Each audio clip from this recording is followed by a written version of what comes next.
क्या आपने कभी सोचा है कि आप भगवान से रोज प्रार्थना तो कर रहे हैं, लेकिन उसका उत्तर क्यों नहीं आ रहा? आप सोचते होंगे, क्या मेरी दुआ में कोई कमी है? पर सच्चाई ये है, आप खुद ही उनकी कृपा को ब्लॉक कर रहे हो बिना जाने। हम में से ज्यादातर लोग भगवान को उसी वक्त याद करते हैं जब हम टूट चुके होते हैं। जब कोई रास्ता नहीं बचता, तब हम कहते हैं, हे भगवान, अब तू ही बचा ले। लेकिन क्या आपने कभी खुद से पूछा है, क्या मैं उसे सिर्फ जरूरत के वक्त याद करता हूं या सच्चे प्रेम से? भगवान कोई वेंडिंग मशीन नहीं है जहां आपने पैसा डाला और प्रसाद मिल गया। वो एक चेतना है जो तब सुनती है जब आप पूरे दिल से पुकारते हैं। एक युवक था जिसकी जिंदगी में कुछ भी ठीक नहीं चल रहा था, न नौकरी, न रिश्ता, न शांति।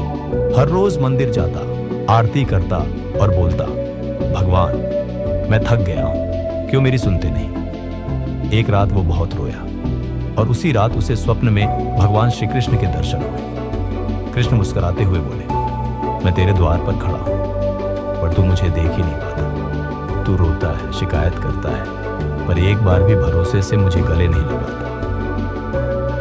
तू अपने प्लान पर अड़ा है, लेकिन मेरी योजना को समझने की कोशिश नहीं करता। तेरी सुनवाई इसीलिए नहीं हो क्योंकि तू सिर्फ मांग रहा है, समर्पण नहीं कर रहा।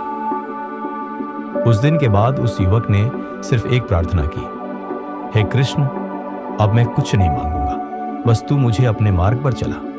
और फिर सब कुछ बदलने लगा। एक के बाद एक चमत्कार हुआ। तो जब आप सोचते हैं कि भगवान चुप है, तो याद रखिए, शांत रहने का मतलब ये नहीं कि वो काम नहीं कर रहे। कभी कभी वो आपकी परीक्षा ले रहे होते हैं, देख रहे होते हैं कि आप उनके प्लान पर कितना भरोसा रखते हैं। एक किसान बीज बोता है और कई हफ्ते तक कुछ नहीं दिखता, लेकिन वो जानता है कि मिट्टी के अंदर जड़ें बन रही हैं। वैसे ही भगवान आपकी प्रार्थना का उत्तर दे रहे होते हैं, लेकिन अंदर से, गहराई से। 1, मांगना बंद नहीं करना, लेकिन मांगते वक्त भरोसा जरूरी है। जब आप कहते हैं, हे प्रभु, मुझे जो उचित लगे वो दे देना, तब आप सरेंडर की हाईएस्ट स्टेज पर पहुंचते हैं। 2, ग्रेटिट्यूड को डेली हैबिट बनाइए। अगर भगवान ने आज आपकी सांसें चलने दी, तो इसका मतलब है कि उनका प्लान अब भी एक्टिव है।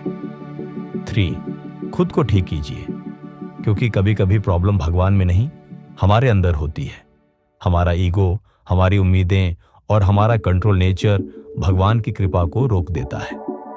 अगर आपको लगता है कि भगवान ने आपकी दुआ नहीं सुनी, तो ये वीडियो आपके लिए एक जवाब है।